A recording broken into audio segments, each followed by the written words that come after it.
বজ্রপাতে আহত ছাত্রছাত্রী। বজ্রপাতে আহত প্রায় 20 জনেরও বেশি স্কুলের ছাত্রছাত্রী। বৃহস্পতিবার ঘটনাটি ঘটেছে মুর্শিদাবাদের ডোমকলের ভগীরথপুর উচ্চ বিদ্যালয়।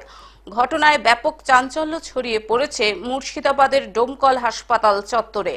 বৃহস্পতিবার দুপুরে বৃষ্টির সময় বজ্রপাত ঘটে ভগীরথপুর উচ্চ বিদ্যালয়ের মধ্যে থাকা একটি গাছে। আর সেই বজ্রপাতে প্রায় 20 জনেরও বেশি স্কুল ছাত্রছাত্রী আহত হয়। আহতদের তড়িঘড়ি উদ্ধার করে নিয়ে আসা হয় ডোমকল সুপার স্পেশালিটি হাসপাতালে। ঘটনায় ব্যাপক চাঞ্চল্য ছড়িয়েছে ওই এলাকায়।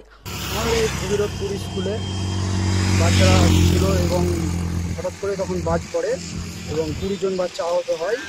তারপরে তাদেরকে হাসপাতালে নিয়ে যাওয়া হয় এবং তারা এখন খুব একটা খারাপ নেই। মুর্শিদাবাদ থেকে রক্তিম সিদ্ধান্তের রিপোর্ট, গ্লোব নিউজ। এখন থেকে গ্লোব টিভি দেখুন আপনার স্মার্টফোনেও। গুগল প্লে স্টোর অথবা অ্যাপল স্টোর থেকে ডাউনলোড করুন গ্লোব টিভি লাইভ অ্যাপ। এছাড়াও জিও টিভি অ্যাপ থেকেও দেখুন গ্লোব টিভি লাইভ।